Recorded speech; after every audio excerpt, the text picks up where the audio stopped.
I'm Peter Egan. There you are. I'll take that as a round of applause for me. Thank you very much. I'm so excited to be hosting this incredible event alongside my good friend, Karin. Let's give us all, ourselves, we vegans, a huge cheer. Yeah? I mean, I've been a vegan now for 15 years, and it's the best choice I ever made in my entire life. And I'm really confused as to why people are so frightened of it. They all feel that we're trying to take something away from them, whereas in fact we are giving them the best choice they could possibly make, the most loving and compassionate choice. They have nothing to fear. It's a great lifestyle for all of us and for our wonderful planet. So it's great to see you all. I'd like to introduce our first inspiring speaker of the night, Nicola Harris. So Nicola Harris is a co-founder and global communications director of Plant-Based Treaty. She has a long history of animal rights and environmental activism. As co-founder of the Southern Animal Rights Coalition, she closed down an animal testing laboratory. That's absolutely fantastic, wonderful. Conducting deep-sea diving experiments on goats for the military defense. Not only did she close it down, but she convinced the government to stop the tests altogether. Fantastic. And she managed to rescue all the goats from the lab and have them rehomed to an animal sanctuary. Fantastic, wonderful. She was also a key member of Stop Huntington Animal Cruelty. Thank you. One of the most innovative and...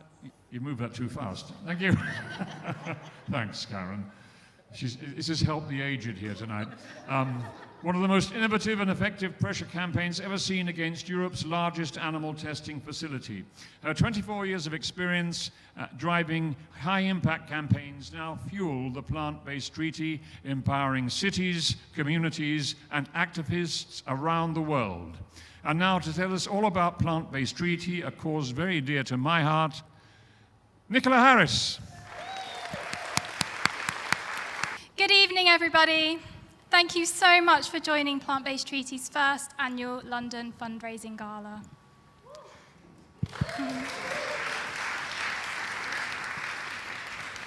4 years ago, I was sat in my kitchen on a Zoom call with Anita Cryance. She's the co-founder of Animal Save Movement, based in Toronto.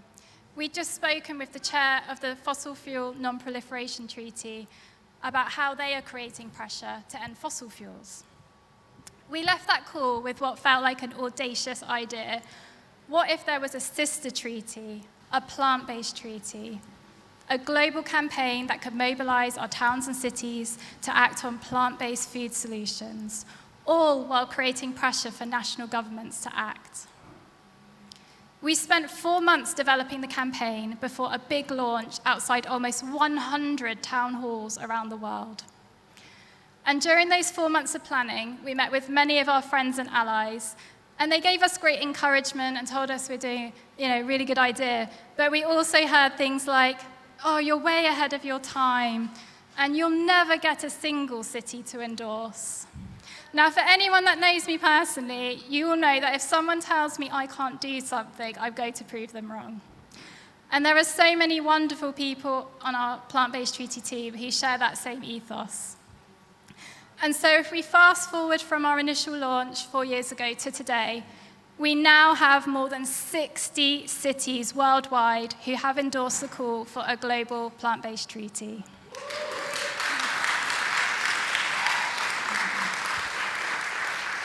We have signed on major cities like Edinburgh, Amsterdam, Hollywood, and Los Angeles.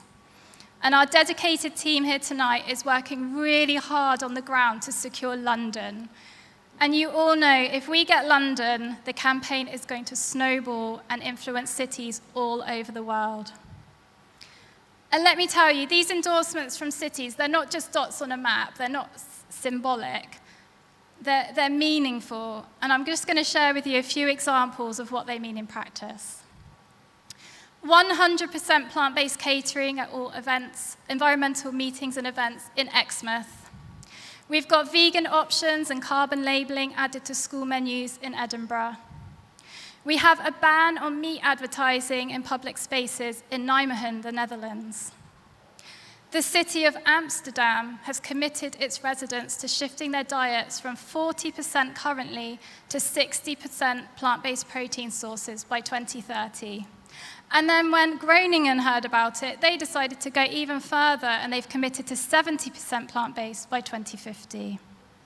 We've seen plant-based options added to school menus in Tavira, Portugal. And Bournemouth, where I'm from, they haven't endorsed the treaty yet, but they've just published a really ambitious plant-based action plan. And they've set minimum targets for plant-based options at all their events, public cafes, and they have nominated a plant-based champion to lead the initiative at the council. Together, we are unstoppable. And none of this could be possible without the kindness of everyone that gives us their time or supports us financially. And when you give to Plant-Based Treaty, you are powering a movement that's already proving it can win. You're ensuring that when the next city endorses, we are there. When the media asks us who's leading on food systems and climate, we can show up and answer. And that's the power all of you hold tonight. Because every movement that's ever won was resourced by people like you who believed in it before everyone else, before it became popular and before it was obvious. Movements are powered by people who can give what they can when they can, because they understand that change doesn't happen by accident. It only happens because people resource it. So remember, when we give to a cause, we're not just giving money or time, we're casting a vote for the world we want to see. We're saying, this matters to us so much that I'm willing to put my own time and money into it. Every volunteer, every pound donated, every email you send to your councillor, every protest, every meeting you hold with your MP, we're doing this together. And we can do more. If everyone in this room donated 1 hour's salary a month to Plant-Based Treaty in 2026, or whatever they can, it would mean we could go even further. We're in a race against time. While we've proven this campaign works, while we've shown that cities can act on food systems and climate, we're so under-resourced compared to the scale of the crisis. We're up against billion-dollar companies and those big meat and dairy giants who are following the playbooks of the tobacco and fossil fuel industries. We are really up against it. This is a David and Goliath battle, so we have to fight with everything we've got. Right now, we have almost 1,000 UK councillors across the UK who've endorsed Plant-Based Treaty, but they need our help to introduce motions and secure more cities. There are journalists that want to cover our story, but we need our teams to be able to provide data, spokespeople, and press releases. We've got volunteers in dozens of countries standing up ready to campaign, but they need our toolkits, our training materials, coordination and strategy. And we can't be everywhere we want to be, not yet, but we really could be. And so I'm asking all of you tonight, if you believe that the horrors of animal farming must end, please donate. If you believe that cities can lead where governments are failing, please donate. If you've ever felt powerless watching the climate crisis unfold and you want to be part of this solution that's actually working, please donate. Whether it's £1 or £50, it all helps support a local team get their next city endorsement. Just remember, 4 years ago, people told us this was impossible to do.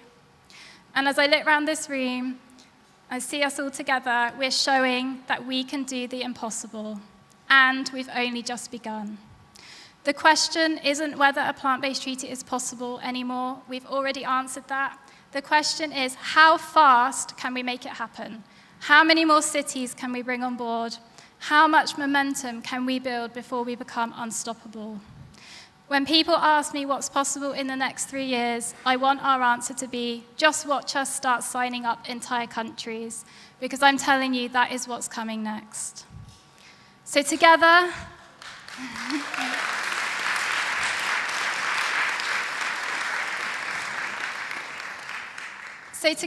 let's come together and resource this movement the way it really deserves to be. Let's make sure that when our children ask us what we did to save the animals, what we did during the climate crisis, that we can say we didn't just believe in a better world, we donated our time and we funded it into existence. Thank you so much to all of you for giving up your time this evening. And thank you so much for believing in our London team. And thank you for being part of this movement that's rewriting the rules of what's possible. Before we continue with the evening, we'd just like to play a video of our 2024 impact. And it shows all the progress that we made together last year. Thank you and enjoy the rest of your evening. Or our friends from Plant-Based Treaty doing amazing work, going to cities and making cities commit also to reduce emissions from the food systems. The Boeing movement, championing a plant-based diet. 10 cities endorsed the Plant-Based Treaty in 2024, taking us to a total of 34. I'm here to urge you to endorse the Plant-Based Treaty. Plant-Based Treaty. Plant-Based Treaty. Plant-Based Treaty. For this motion, we're excited to pass this Plant-Based Treaty here in the city of Brampton. So that's why I wanted to bring the Plant-Based Treaty forward. It's not about taking away options, it's about increasing options, it's about education, and that's why I support this item. These cities, along with almost 250,000 individuals, groups, and businesses, support our goal for a global plant-based treaty to be added to the Paris Agreement and for local implementation of plant-based food policy. It's time to go plant-based for the planet. We need a just transition now. The crisis is alarming. Stop animal farming! 2024 has been a tough year as climate impacts get worse. Our planet Earth is facing a red alert, 2024 being on track to become the hottest year ever recorded. Nearly 100 people are still missing after Spain's deadly flash floods. But plant-based treaty campaigners and volunteers are proud to be a part of a growing movement pushing for plant-based solutions critical to addressing a third of greenhouse gas emissions which come from the food we eat. According to a new study, human activity has now gone past 6 of the 9 planetary boundaries. Food system change now! Sign the Plant-Based Treaty! We have to talk about animal agriculture. The food sector is going to take us past the 1.52 degrees Celsius. Just to produce a hamburger, a beef burger requires 3,000 liters of water. We're Plant-Based Treaty and we're calling for the negotiation of a global plant-based treaty as a companion to the Paris Agreement. As well as securing a global treaty, a second goal is to introduce best practices in plant-based food policy at the local level. We're working on those negotiations at the political level, but we're also working on the streets, so it's a street-level campaign, and what we do is to generate pressures on governments, politicians, the councillors of each of our cities. From Amsterdam to West Hollywood, cities that endorse the plant-based treaty are implementing our suggested proposals. Amsterdam became the first EU capital to endorse the plant-based treaty in 2024. They will shift food consumption across the whole of Amsterdam to 60% plant-based protein by 2030. We are excited to say that West Hollywood, California and Hoboken, New Jersey, as well as other U.S. cities such as Los Angeles have endorsed the plant-based treaty. Part of West Hollywood's next step is to create climate credits for businesses increasing plant-based foods, as well as run educational programs that show the benefits of plant-based foods. When Tavira Portugal endorsed, they agreed to transition to plant-based meals for events and meetings related to environment and climate action and reduce consumption of animal-based products and meals in schools and local organizations. In March, the Plant-Based Treaty team in Tbilisi launched a campaign urging businesses to add vegan options for Earth Month. This success grew into the global 100 Cafes campaign, with teams in 26 countries and 85 cities. By November and December, 130 businesses had endorsed the treaty, boosting plant-based choices worldwide. So far in Bournemouth, we have visited over 20 cafes. During the visits, we've put up over 11 window clings and got at least 6 business and individual endorsements. We were quite shocked at how many cafes charge extra for plant milks, with some being considerably expensive. However, after many conversations, we are pleased that they are interested and willing to drop the surcharge if we can show them a pathway that makes it viable for their business. We are asking nations to begin negotiating for a global plant-based treaty to add to the UN Paris Climate Agreement to address a third of emissions from the food systems. The plant-based treaty team of 14 advocates made a huge impact in Bonn, Germany. Our orange food truck, joined by Hedda Mills, provided hundreds of free vegan hot dogs from V-Bites outside the conference venue. Everyone's loving the V-Bites vegan hot dogs. Additionally, we engaged in conversations with other groups and organizations to enhance our coalition through collaboration. Positive things about the COP were so far that we were able to actually get initial conversations with delegations. 99% of the work happens off camera, where our team members are constantly running around the conference venue, having back-to-back meetings all day, all night. One of the higher levels of the Ministry of Environment from the Gambia, where we met him the next day, and he was like, hey, I was actually gonna eat meat, but I just somehow thought of you guys, inspired me to not do it. And I feel like, and I was like, whoa, like really being able to inspire such a high level official, it just really shows the power that we have to inspire. So far, I think it's been a powerful experience of what a quite small NGO can do on the world stage. We hosted public webinars like the Vegan Donut Model for a Safe and Just Future and the 100 Cafes campaign, engaging hundreds of participants, including UN staff, government officials, and nonprofit leaders. These sessions inspired action to increase plant-based options and address the planetary crisis. In May, 20 teams worldwide hosted Power of Compassion workshops with vegan cooking classes, specialized nutritionists at universities, schools, and cultural spaces. 350 people attended. È un'iniziativa che sicuramente ti pone delle questioni, se soprattutto non te le sei mai poste prima. We also continued working on petitions and produced a short film featuring the voice of Peter Egan for the Stop Octopus Farming campaign. So I'm asking you to open your big heart, and there is an important petition to sign to make sure we stop any intensive octopus farms from opening anywhere ever. Plant-Based Treaties wins are thanks to kind supporters like you. Help us put power into plant-based treaty teams in 2025 with a small monthly gift. And here's the best part. One kind donor will double every donation we receive until the end of 2025. So, for every dollar you give, we get two. Give now by visiting www.plantbasedtreaty.org. Wasn't that inspirational? I've got goosebumps. You know, when I started my vegan journey nearly 30 years ago, I could only dream that there'd be something like Plant-Based Treaty. You know, to be with like-minded people making a difference. I first found out about Plant-Based Treaty through my wonderful friend Tim Barford, who is, I think we can, VegFest UK, absolute pioneering man that I have called very dearly, a very good friend and had the pleasure of working with, and he told me about Plant-Based Treaty. And I thought, God, that sounds wonderful, and now I'm here sharing this evening with you. And Nicola, wow, can we just have another round of applause? What incredible achievements. Wow.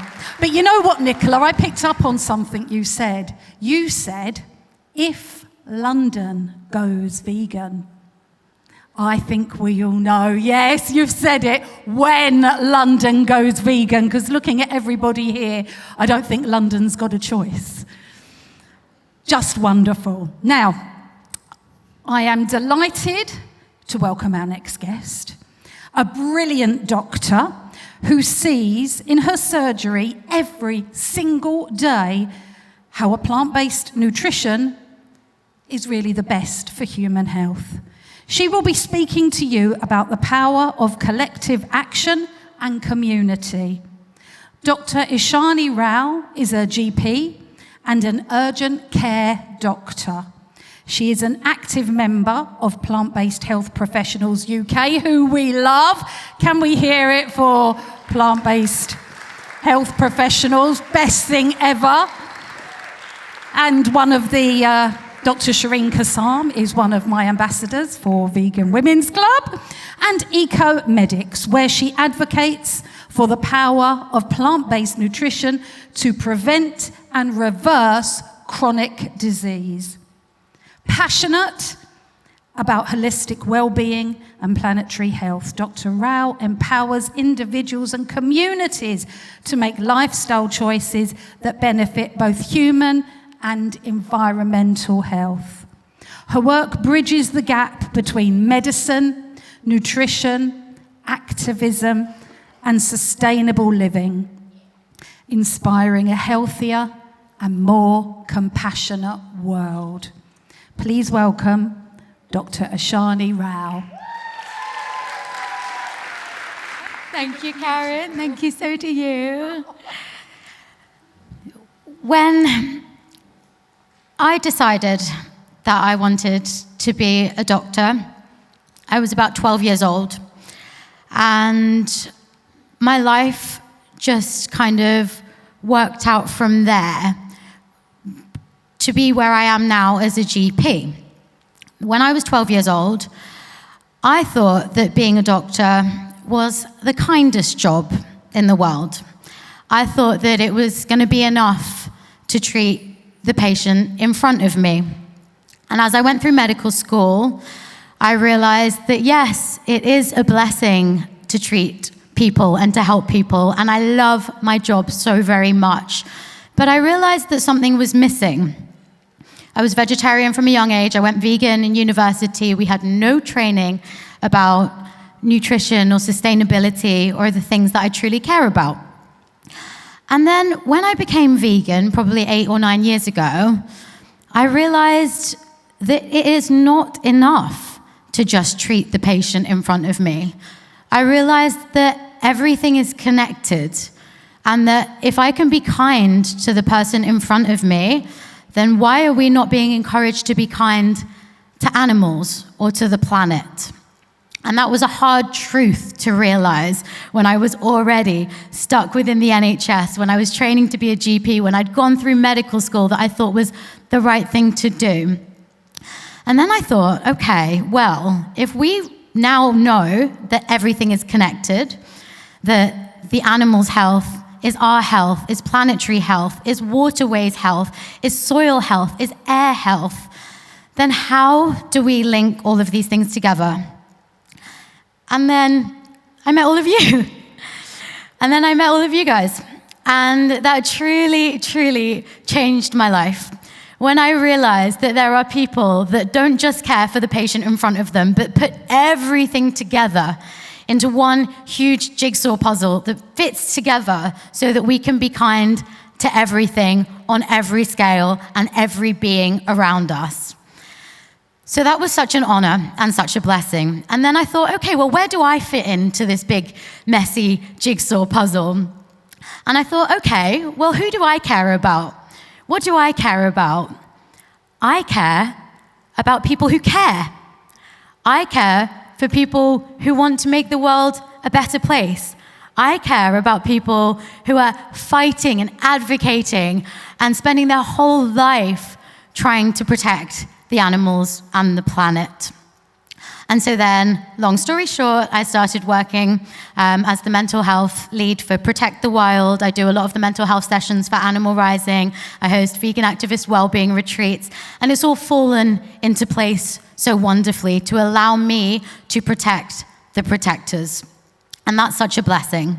So, as you know, my specialty is vegan activist mental health. I absolutely love it. It's an honor and a privilege. So I just wanted to do a few mindfulness exercises that some of you are probably going to absolutely hate.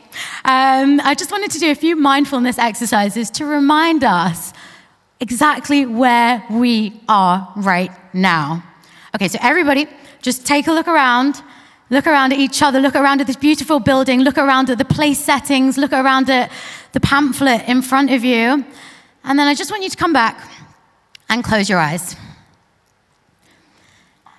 And with your eyes closed, take a deep breath in through your nose for 2 seconds, hold for 4, and out through your mouth for 8.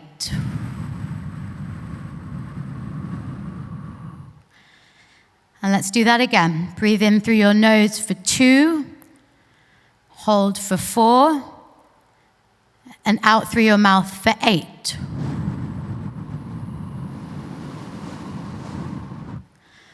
Now gently open your eyes and just come back to where we are right now.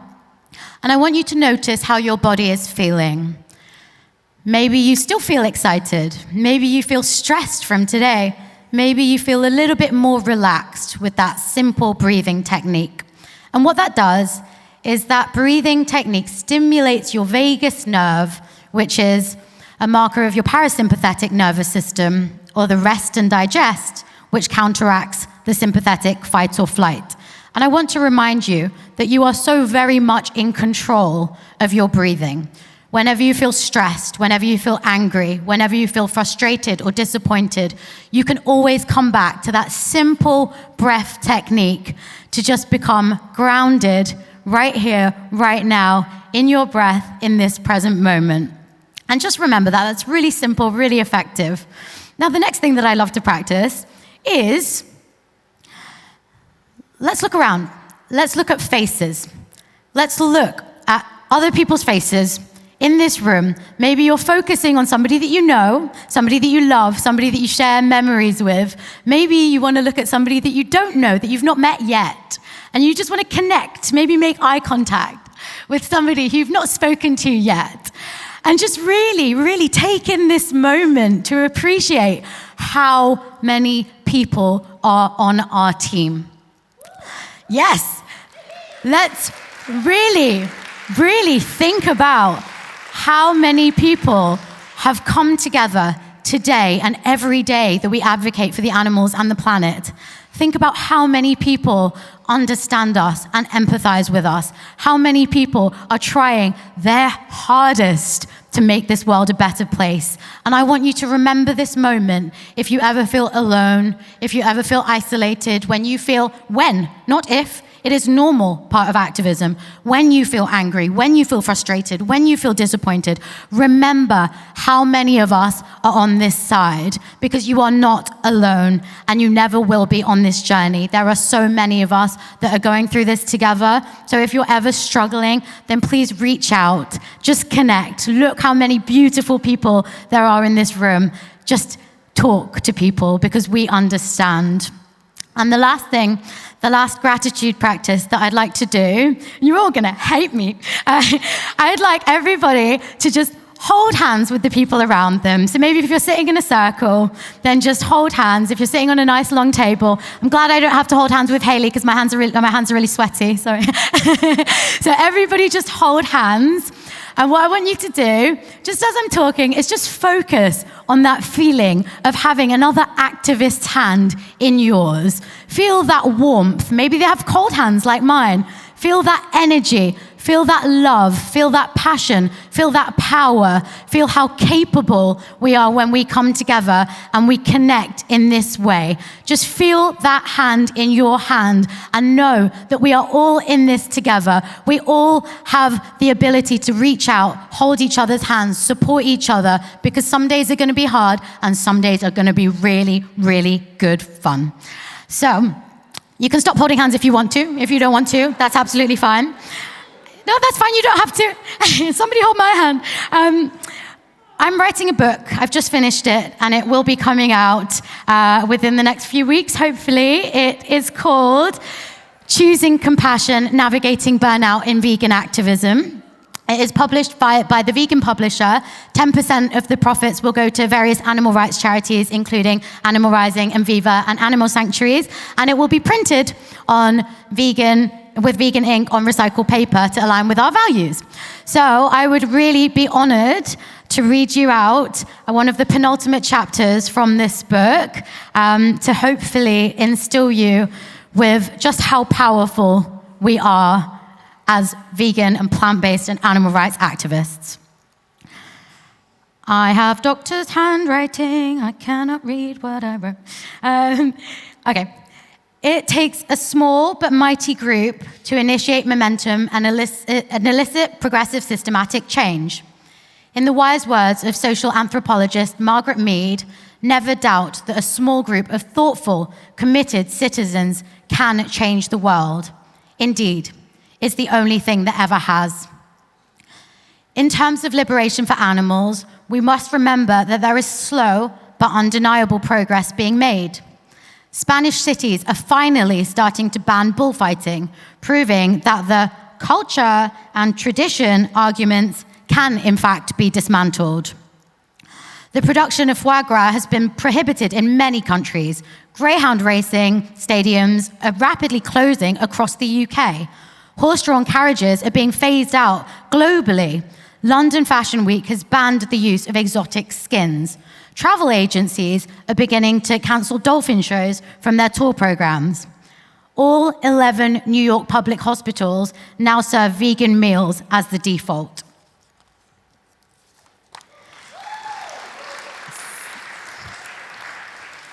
Palitana, a state in Gujarat, has become the first city in the world to ban meat. The number of plant-based university, plant-based treaty, and plant-based council pledges is increasing faster than I can keep track of. Our unwavering pressure, conversations, and collective action will not be ignored. And I genuinely know that we are a significant demographic standing on the right side of history. Until every cage is empty and until all beings are free, we shall persevere.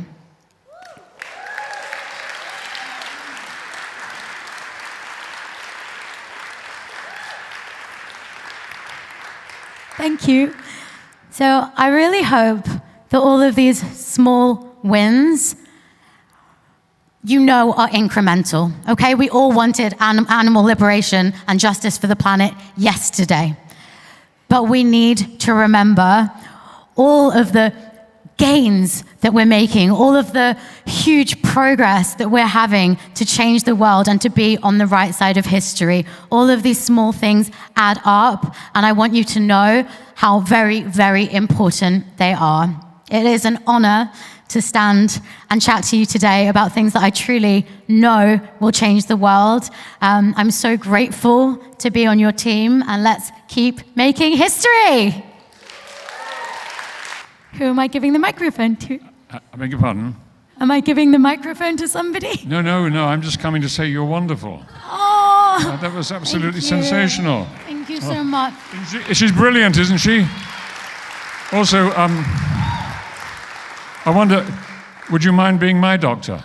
I would love to be your doctor. Hopefully you don't need me. No, hopefully you don't need me. The last time I saw you in person, you were standing with Dr. Jane Goodall at the Royal Geographic Society, and I asked a question. I really tried to get to the front, and I asked a question, and I said, how do you deal with knowing that there is so much hostility to vegans? And you both just looked at me like I'm an idiot, and you said, we ignore people. What do you think? We just crack on with it. And it was beautiful. Well, so no, thank that's so you. kind of you. It's so kind of you.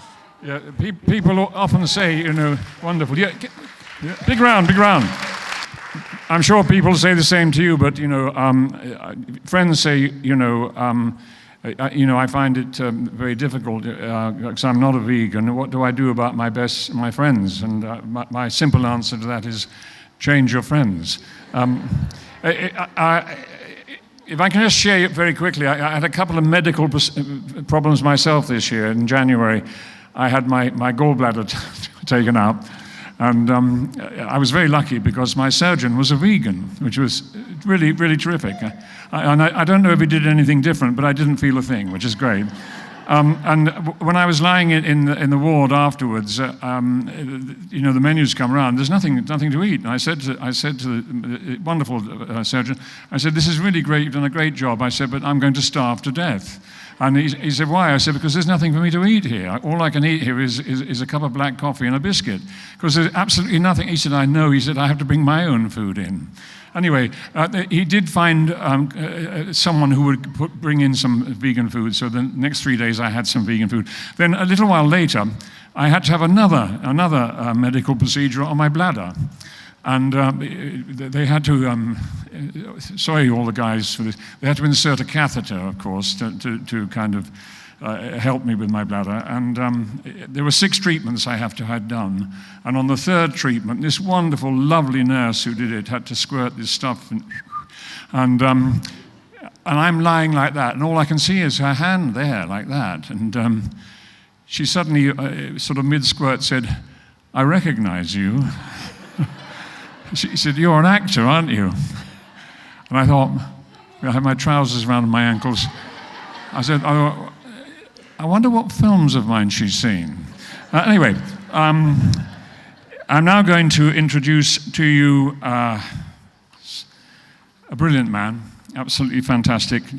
John Robb is a musician, author, journalist, and cultural commentator whose work has shaped generations of music and activism. Best known as the frontman of the post-punk band The Membranes and founder of the award-winning music platform Louder Than War, John has spent decades at the heart of Britain's alternative culture, giving voice to movements that challenge the status quo. His dynamic spoken word performances and insightful talks captivate audiences worldwide. Passionate about sustainability, creativity, and compassion, John brings his trademark energy and authenticity to the plant-based treaty Gala. He's been shaking up the music world and the status quo for 4 decades. Please welcome post-punk legend, author, and plant-based treaty supporter, John Robb. Hi, John. Welcome. You okay with that? Yes, I am. It seems to be on now. When he said status quo, he didn't mean the bands, right? They had some good records in the 70s. I'm only here because they couldn't get Chris Packham, so they kind of go down. Because he's a national treasure, which he hates being called, doesn't he? So that's what we call him all the time. So if you keep going down the list, somewhere about here, you get to me. And I'm actually Chris Packham's punk rock buddy. So Chris Packham, who's weirdly exact the same age as me, May the 4th, 1961. May the 4th be with you. So we came through the same kind of cultural shifts, which is punk rock. So he goes around this world, he's in this world all the time, and he does a lot of great work here, talk about vegetarianism and all the climate stuff that he's doing now, which is pretty amazing in a very kind of punk rock way. But the only person he ever gets to meet who knows anything about the bands that he likes is me. So when I meet Chris Packham, and I'm really into nature, and I think, oh, Chris Packham, I can ask him questions about birds I've seen in the garden, or the one bat you get in the middle of Manchester. I can talk about that. At last, no, he won't talk about that. He just talks about obscure punk rock B-side. So that's my relationship with Chris. So I'm his punk rock buddy.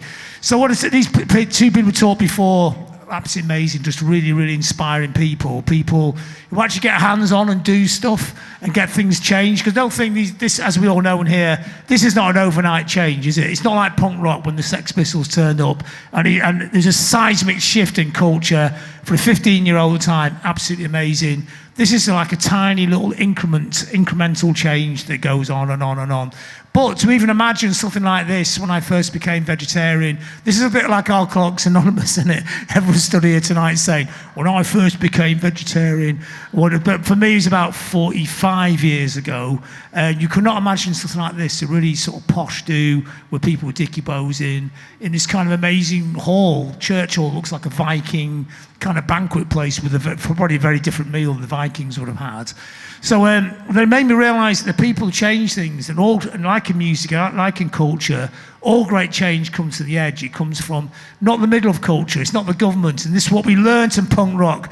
You don't wait for other people's permission to do stuff, you just get on with it yourself, and that was the DIY culture, which is so important in the musical culture that came from, which is so applicable in culture and politics as well. I think it's really important. When people think things will never change, it doesn't matter, you still have to change it, and if you fail, at least you tried.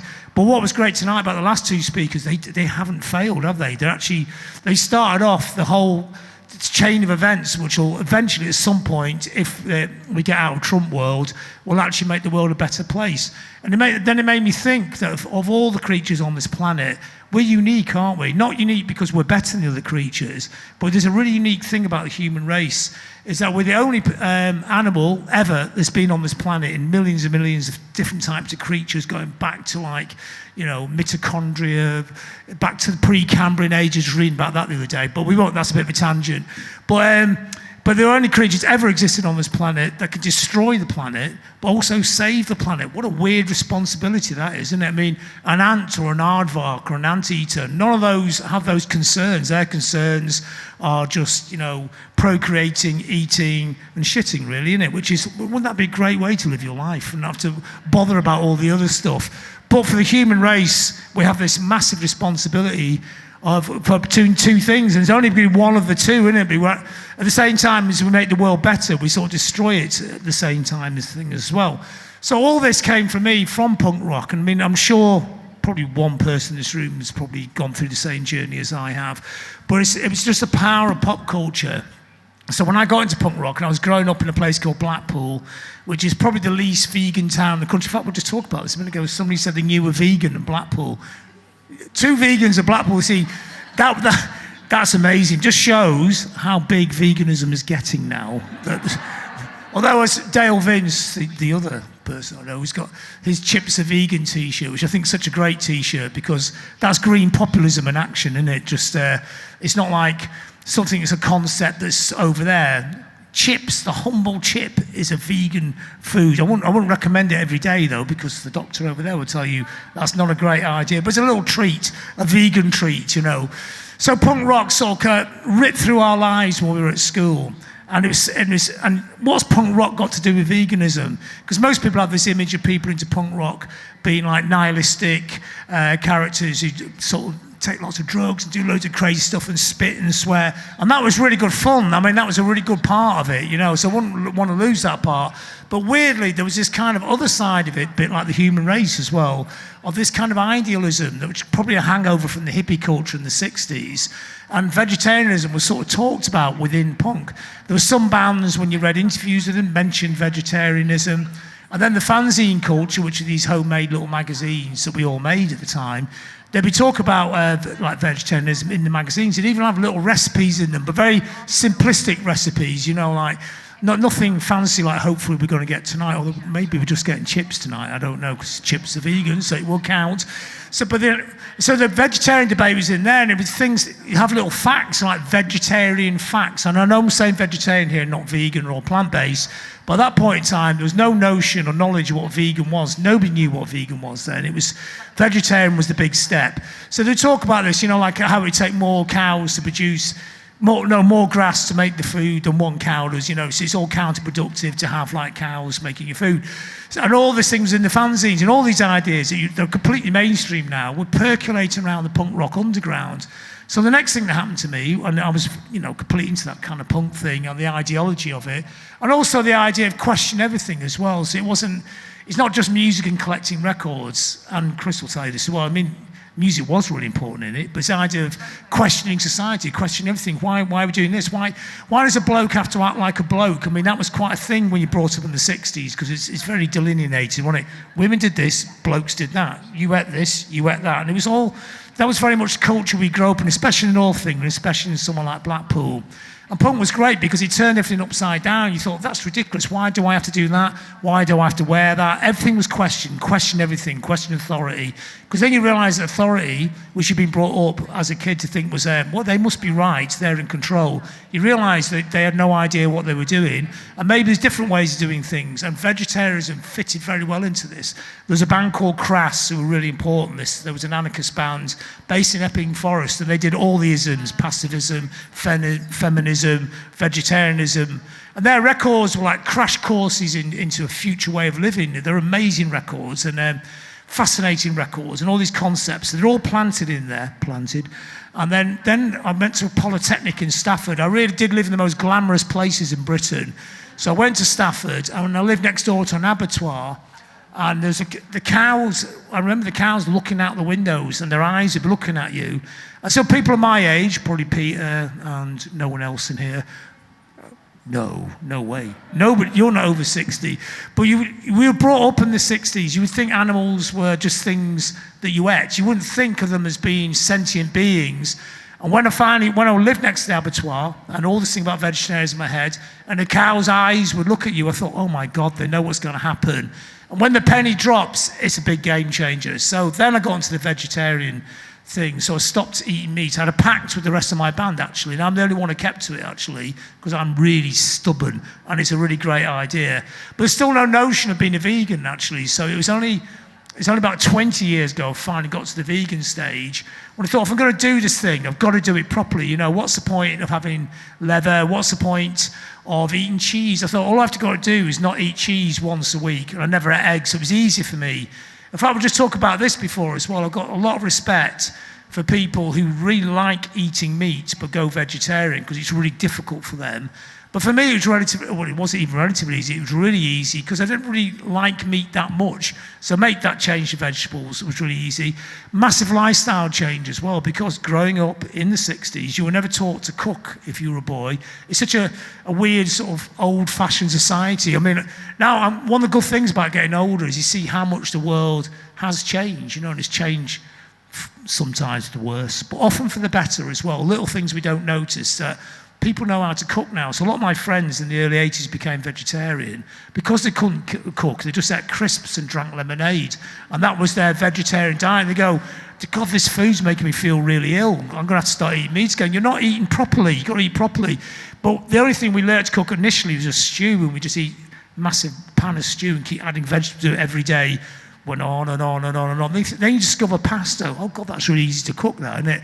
And then you learn to cook, and that was great. I mean, the one thing I'm really proud of in my life, of all things I've done, is I've detached myself from the animal industry. So that's great. That's the number one. I think anything, you know, all these changes you can make, and it's great that people, the other two speakers, doing really positive things, you know, changing society in different ways. But if you could change yourself is the starting point. And also, I've always thought it was really important, been quite a very long-term vegan now, really, to have no snobbery about it either. You know, when you meet people who, you know, they're not eating meat one day a week or something, you know, I think, well, that's great. That's a start. And, you know, if you don't get past that point, just stay there. You know, it's good. You're making a difference by just making that one little micro change in it. And I don't look down on anybody as long as they're making a change. And I think that's really important part of this whole process as well. But to see the vegan thing really flourish in the last 10 years has been really exciting. Like, to the point now, he's actually a victim of his own success, isn't it? You know, like there was a big sort of lot of vegan things going on about 5 years ago, and they seem to have disappeared, but they haven't. There's two reasons for that. One is because the mainstream is so greedy, it's sort of co-opted our culture to make money out of it. And the second one is the meat industry's got very good at doing a massive PR campaign to try and drown the vegan world out, you know. So our voices have been sort of pushed down like this. So we need to get our voices up louder and fight a better PR and get ourselves back into the mainstream media to talk about these kind of things, but not in a non-hectoring way, in a celebratory green populism kind of way, which is great to see. The Green Party actually now is Zach actually has somebody who could communicate with the general public instead of just being sort of like a very quiet voice over here. He's actually a very good talker, and he's very good at doing green populism, which me and Dale Vince were talking about years ago. If you just have a green eco sort of ideas are put in ways that normal people could connect with, this is how we're going to win this kind of war. So finally, I just want to talk about the one thing, and my mother, who's still alive, actually 91, my mother could not say the word vegan. She still says vegan, which is really weird, isn't it? And for years I go, it's vegan, Mum. And then I realised, no, isn't that a really brilliant word? Vegan means somebody who's vaguely vegan. It's somebody who's kind of made that little step towards it, and they could just get the next step, then they will join us in our club, and they can, and then they'll realise that for every single reason that vegan is the best lifestyle. One, this is the thing, the punk days, I didn't realise it was healthy. We had no idea of all these other hidden advantages. We just thought, yes, that makes sense. Yes, it's cruel to animals. It's going to make me ill, but I'm going to do it anyway. I didn't realise it was really healthy, you know, then think, oh, well, then it is, you know, it is a healthy thing. But also you could take the business model. It's good for business if you have to talk about business, which doesn't do the world much good. But on every single level, it's a win-win-win. And that's why this argument is getting won in slow increments, but it's happening. But mainly due, like I said before a couple of times tonight, to people like the first two speakers, you know, inspirational people who are actually on the front line making changes directly in a public space. And I think that's worth celebrating. And also the plant-based treaty as well, the whole idea of it, you know, just making incremental changes by speaking to the people who can make the changes. And if they don't make the changes, we'll just make the changes anyway. We'll make those changes ourselves. Because like I was saying right at the beginning of the talk, the one thing I learned from punk rock is you don't need to wait for anybody's permission to make any change at all. So thanks a lot. Yeah.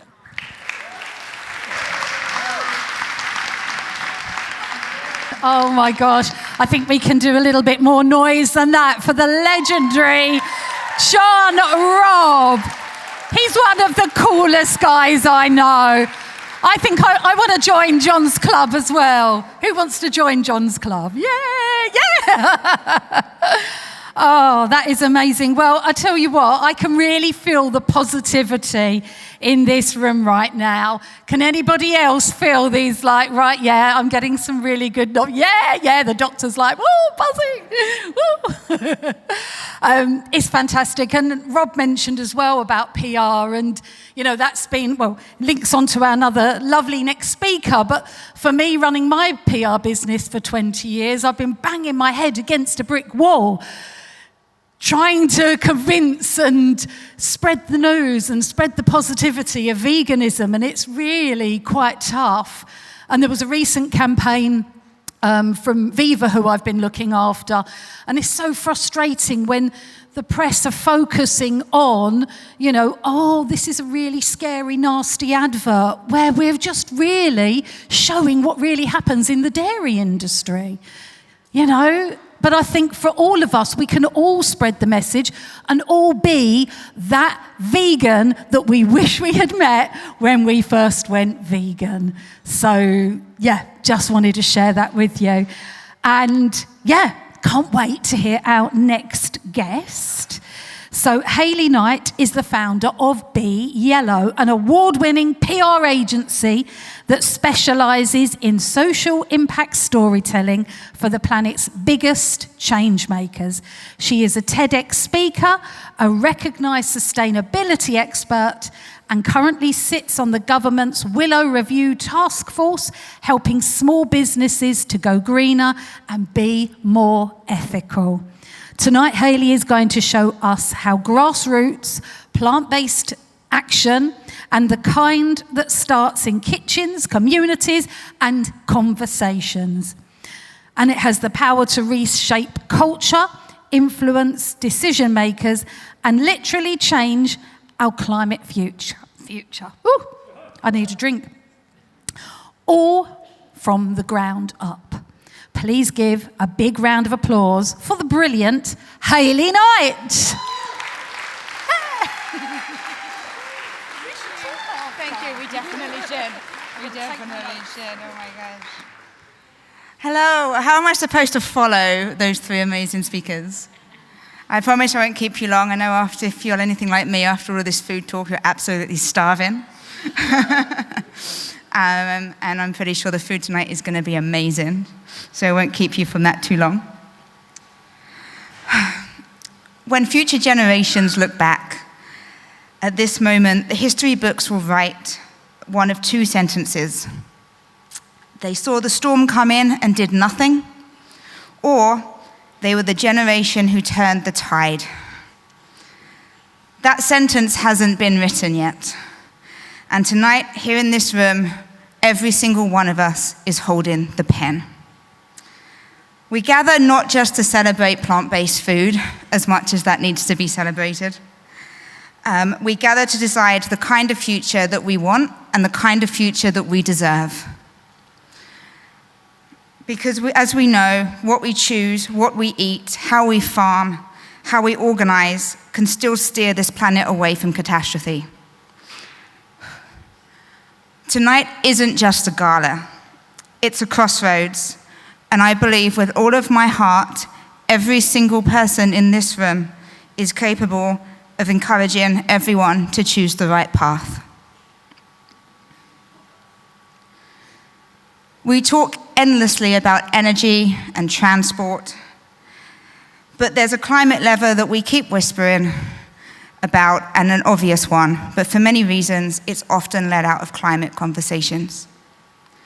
Yet animal agriculture alone accounts for roughly a third of all food system emissions globally, drives massive deforestation, drains freshwater supplies, and occupies vast swathes of land while delivering far less nutrition than plant-based diets ever could.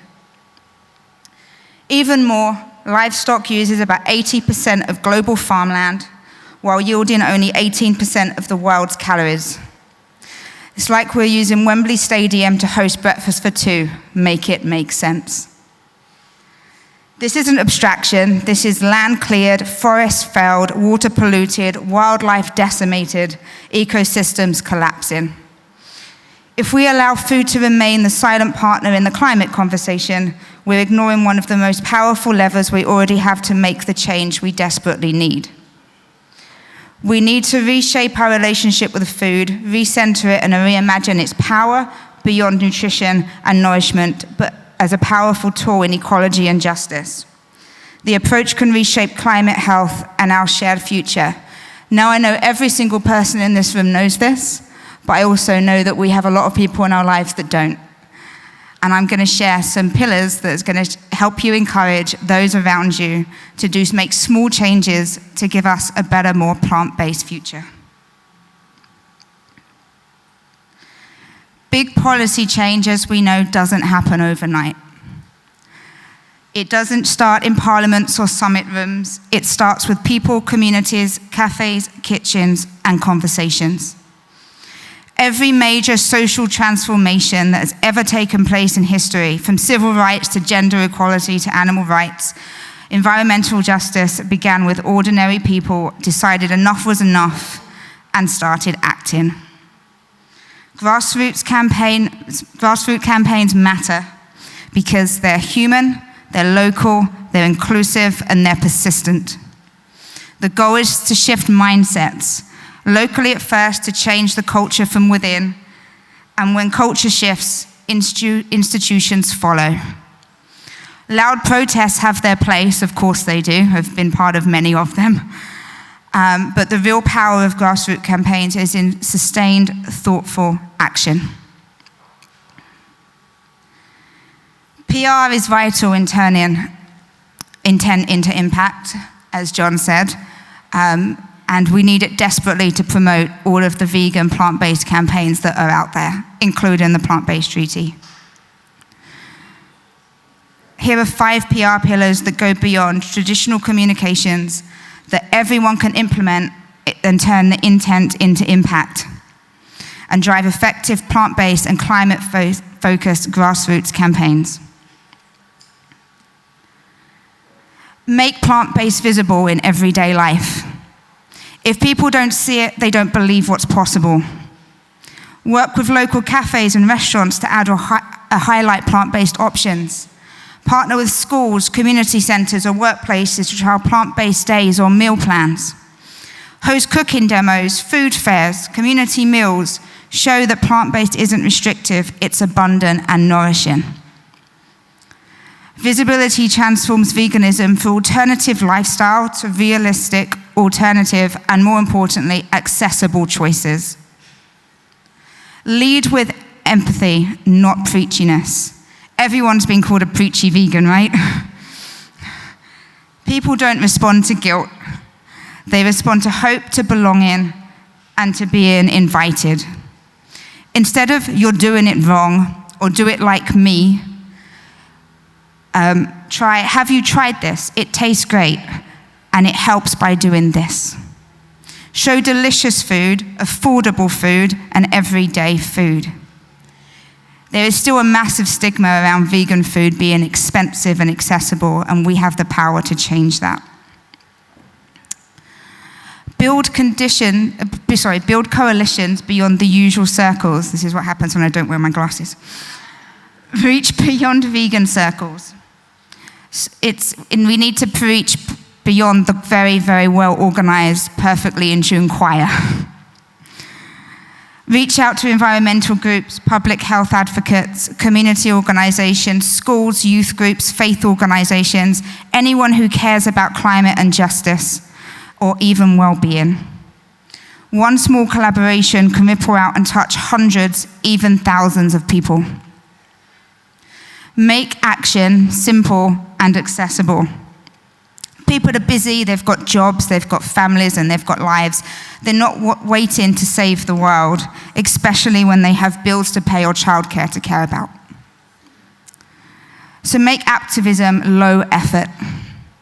When you're asking people to do something, ask them to do things like sign a petition, ask their school to trial a meat-free meal, send a quick email to a cafe owner, share an article or social media post, write a letter to their MP about the importance of plant-based policies, invite a friend to a community meal, promote community initiatives to local press, or start a fun plant-based challenge. Most neighborhoods have WhatsApp groups and keep each other accountable in those.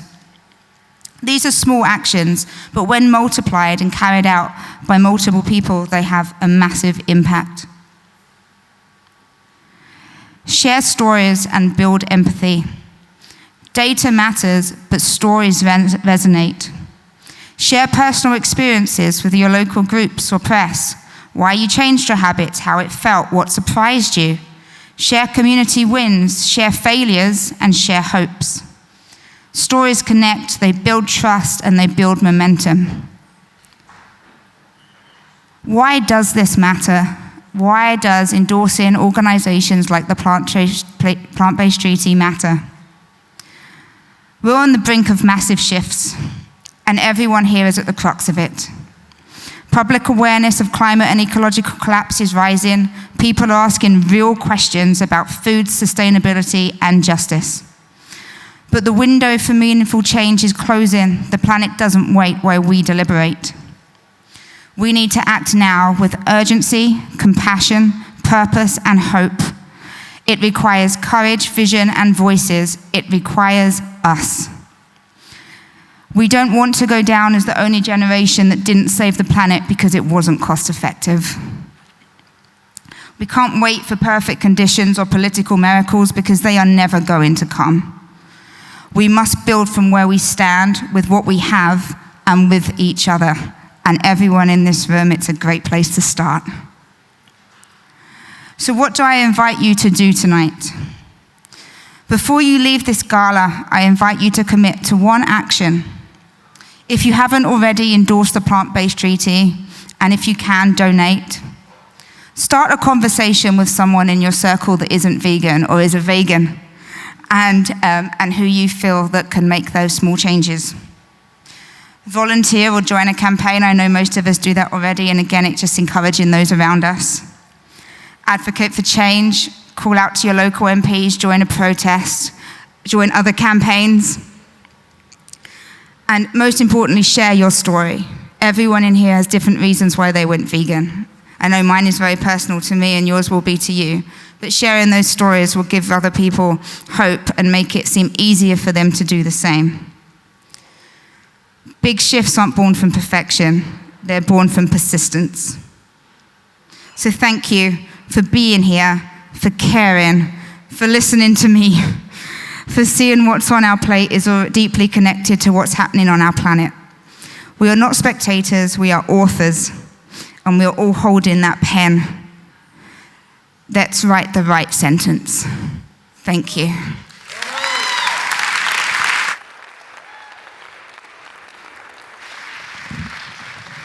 Hayley, that was absolutely wonderful. Thank you so much. Brilliant, absolutely brilliant. Hayley, everyone, fantastic. Thank you so much.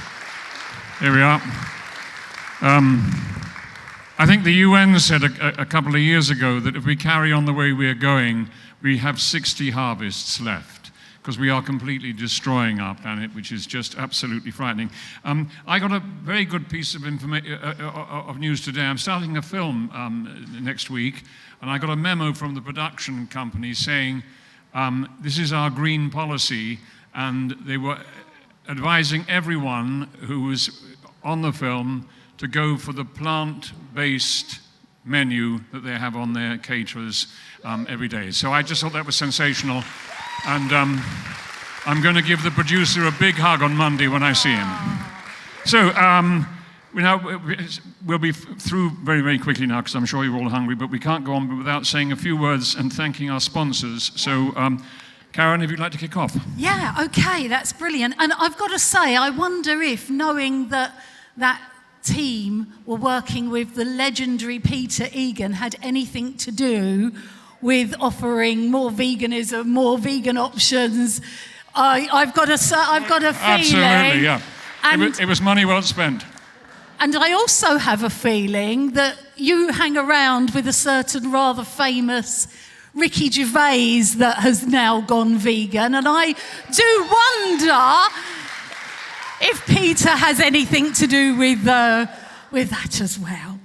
Okay, so thank you to our sponsors, and we're going to kick off with the vegan accountants. Are they here?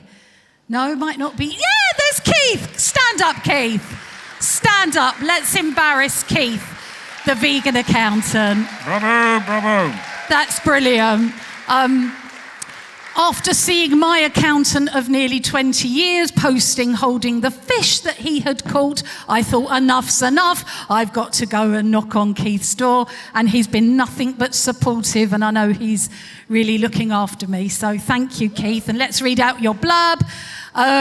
Vegan accountants, an accountancy practice built on the belief that financial services should reflect our values. They work with charities, plant-based businesses, and ethical organisations offering clear, reliable support across bookkeeping, compliance, and planning. Their approach is rooted in transparency and care, helping purpose-led groups manage their finances with confidence and integrity. And I can count for that. He's a really great guy as well. Keith and Fantastic. his team. Marvellous, wonderful. We'd also like to thank Yoga Retreats and More, who create meticulously curated plant-based retreats that not only offer rest, reconnection and joy, but also raise vital funds for animal charities with small groups guaranteed and locations truly off the beaten path. These retreats are designed for those seeking meaningful and transformative travel. Yoga Retreats and More. Are they here tonight? Yay! Where are you? Stand up, get up. Stand up, wave. There we are, fantastic. Thank you for your support. Okay, and the next sponsor is my lovely friend and my client and Peter's friend as well, No Bloat, founded by Heather Mills. No Bloat is a new brand on a mission to make eating well, feel good, and feel good again. They are 100% plant-based, certified low FODMAP by Monash University, hopefully I said that right, the Functional Gut Clinic, and Dr. Michael Clapper, made with 100% real, natural, freeze-dried ingredients and contains no artificial additives, flavours or preservatives. And it's what I had for my lunch today. Well, it's wonderful. I've had it three or four times. It's brilliant. It's really easy and And so now, please enjoy this video of Heather highlighting her activism and support of plant-based treaty.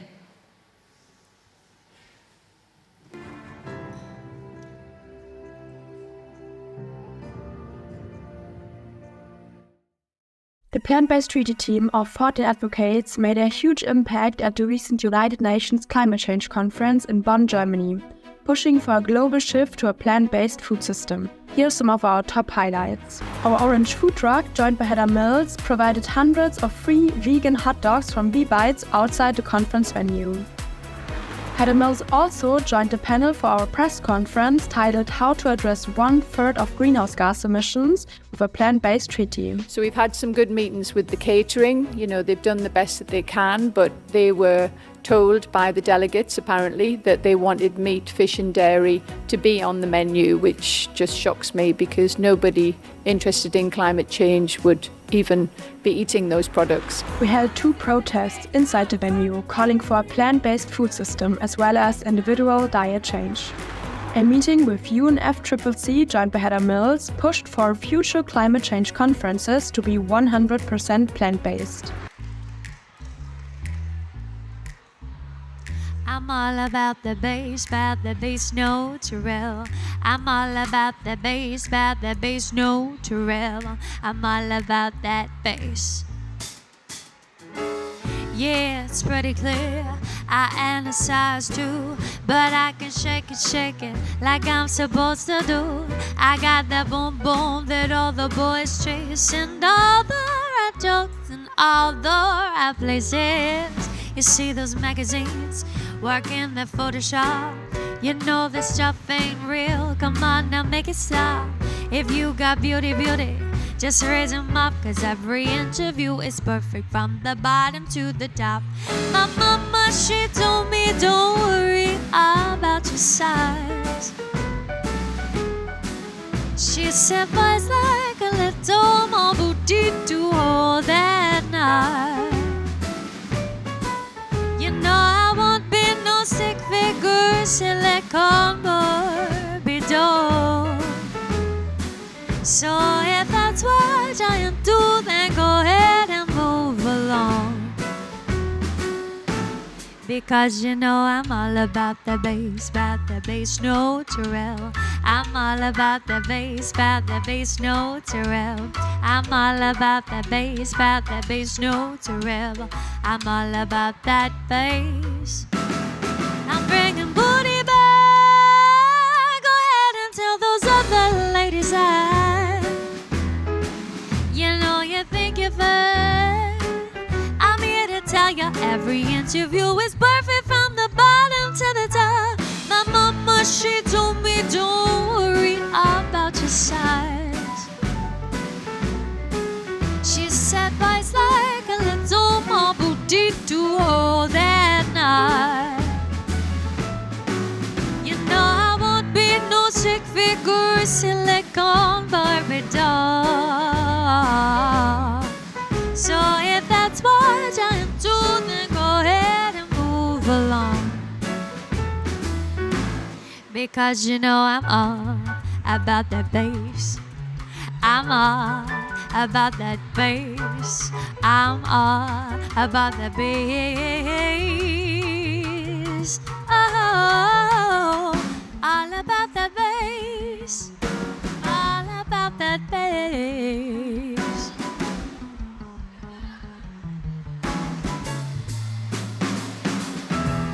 Oh, my mama, she told me don't worry about your size.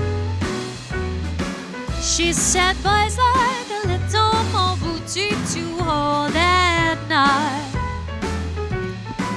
You know I won't be no stick figure silicone Barbie doll. So if that's what I do, then go ahead and move along. Because you know I'm all about that bass note to rel. I'm all about that bass note to rel. I'm all about the bass note to rel. I'm all about that bass.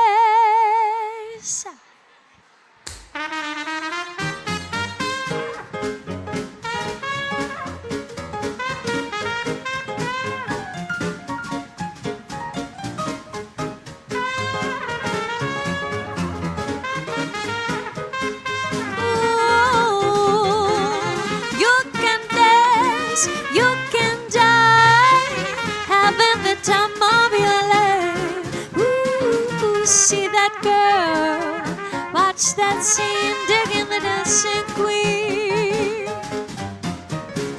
Friday night and the lights are low, looking out for a place to go.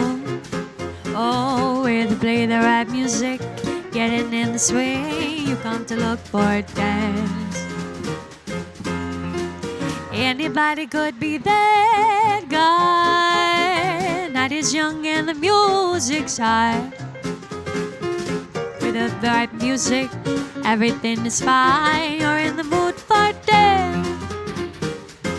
And when you get the chance, you are the dancing queen. Young and sweet, only 17. Dancing queen, feel the beat from the tambourine, oh yeah. You can dance, oh, you can dance, having the time of your life. Ooh, see that girl, watch that scene, digging the dancing queen. You're a teaser, oh.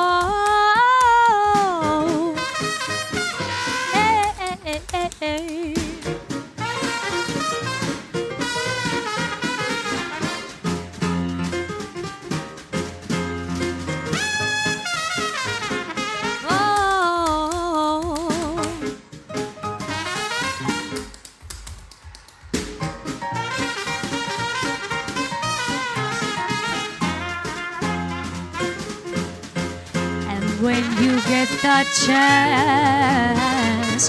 You are the dancing queen, young and sweet, only 17. Dancing queen, feel the beat of my tambourine. You can dance, you can jump, having the time of your life. Ooh, see that girl, watch that scene, digging the dancing queen. Oh, see that girl, watch that scene, digging the dancing queen.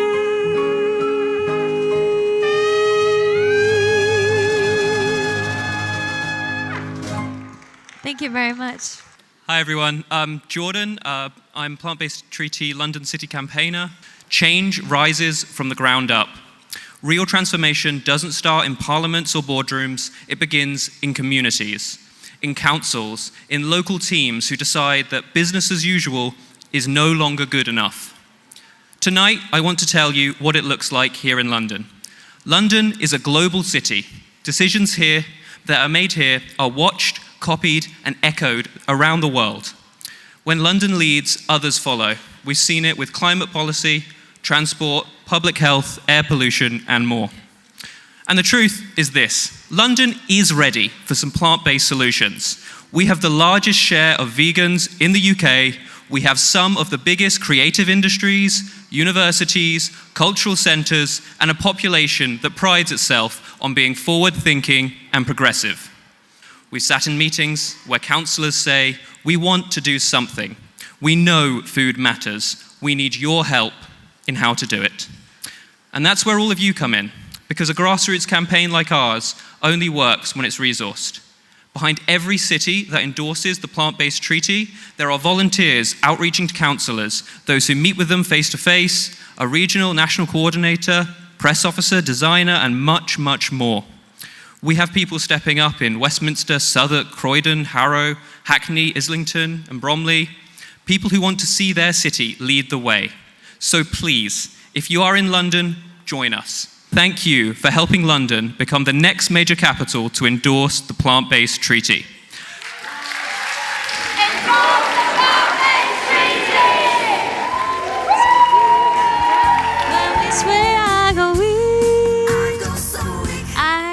The sound of violence long before it begins. Make me thrill as only you know how.